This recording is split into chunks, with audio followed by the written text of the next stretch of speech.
क्या पाकिस्तान 1971 वाली गलती फिर से दोहराने वाला है? क्या पाकिस्तान अपने इतिहास में हुई गलतियों से कुछ नहीं सीख रहा और क्या एक बार फिर से पाकिस्तान के टुकड़े होने वाले हैं? ये ऐसे सवाल है जो इन दिनों चर्चा का विषय बने हुए हैं।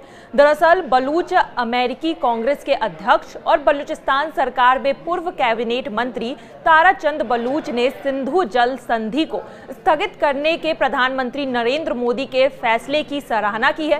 उन्होंने इसे एक साहसी कदम बताया जो पाकिस्तान को एक शक्तिशाली संदेश देता है। बलूच नेता ने बलूचिस्तान आंदोलन के लिए प्रधानमंत्री नरेंद्र मोदी से भारत का समर्थन करने की मांग कही है। आइए इस बारे में विस्तार रूप से जानते हैं। नमस्कार, मैं मेघा सिंह स्वागत करती हूं आपका न्यूज़ 18 उत्तर प्रदेश उत्तराखंड के डिजिटल प्लेटफॉर्म पर।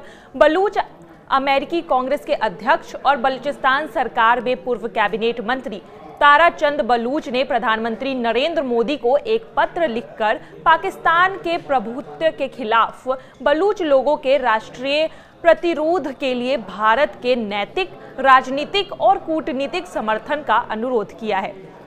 यह अपील बलूच अमेरिकी कांग्रेस की ओर से भेजे गए 2 औपचारिक पत्र के माध्यम से की गई है, जो सीधे दिल्ली में प्रधानमंत्री कार्यालय को संबोधित थे।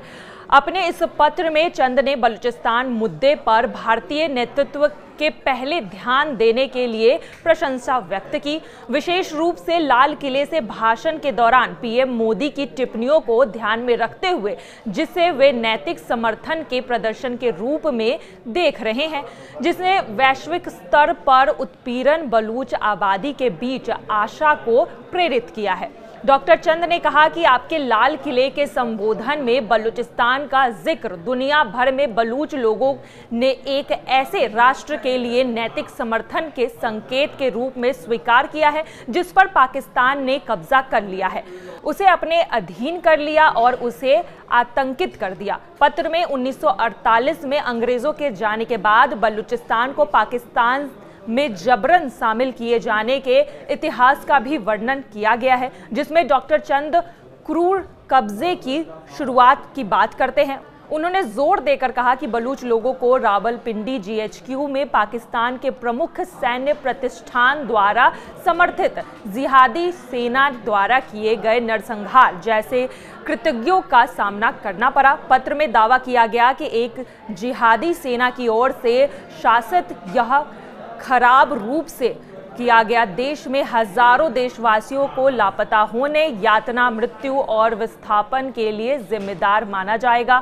उन्होंने जोर देकर कहा है कि ये कार्रवाई बलूच राष्ट्रीय मुक्ति आंदोलन को दबाने के लिए एक बड़े अभियान का हिस्सा है जो कई दशकों से चलाया जा रहा है। उन्होंने ये भी बताया कि एक औपनिवेशिक शक्ति के रूप में बलूचिस्तान में चीन की भागीदारी एक अतिरिक्त भू राजनीतिक खतरा पेश करती है। ताराचंद्र ने निराशा व्यक्त करते हुए कहा कि बलूच राष्ट्रीय मुक्ति आंदोलन पर वैश्विक समुदाय का ध्यान नहीं है। उन्होंने ये भी कहा कि भारतीय मीडिया के अलावे कब्जे वाले बलूचिस्तान में पाकिस्तान की ओर से किए गए अत्याचारों की बहुत कम चर्चा हो रही है। उन्होंने भारत से इस स्थिति के बारे में जागरूकता बढ़ाने के वैश्विक मंच पर अग्रिम भूमिका निभाने की भी अपील की है। चंद ने सिंधु जल संधि को स्थगित करने के प्रधानमंत्री नरेंद्र मोदी के फैसले की भी सराहना की और इसे एक साहसी कदम बताया जो पाकिस्तान को एक शक्तिशाली संदेश देता है। पत्र में कहा गया कि मैं सिंधु जल संधि को स्थगित करने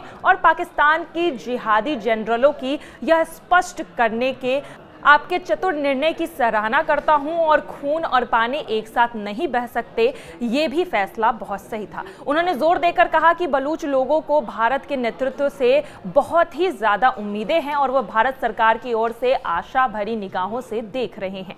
आपको बता दें कि बलूच अमेरिकी कांग्रेस एक पंजीकृत राजनीतिक इकाई है जिसका उद्देश्य आत्मनिर्णय के अधिकार के लिए बलूच राष्ट्रीय संघर्ष की वकालत करना और संयुक्त राज्य अमेरिका में बलूच प्रवासी समुदायों में सामाजिक, सांस्कृतिक और राजनीतिक अधिकारों की रक्षा करना है। और जिस तरह से एक बार फिर बलूचिस्तान भारत की ओर देख रहा है उम्मीद भरी निगाहों से कि अब भारत बलूचिस्तान की मदद करेगा, जब बलूचिस्तान एक स्वतंत्र राज्य की मांग करेगा तो भारत उसके समर्थन में खड़ा रहेगा। और ये पत्र इस इस तरह के संदेश दे रहे हैं कि बलूचिस्तान कहीं ना कहीं चाहता है कि भारत उसका समर्थन करे। और अब देखना यही है कि बलूचिस्तान जिस तरह से भारत से मदद मांग रहा है और जिस तरह से वो आशा की निगाहें भारत की ओर लगाकर देख रहा है, क्या भारत बलूचिस्तान की मदद करता है और क्या आने वाले समय में एक बार फिर से पाकिस्तान के दो टुकड़े होते हैं, ये एक बड़ा सवाल है।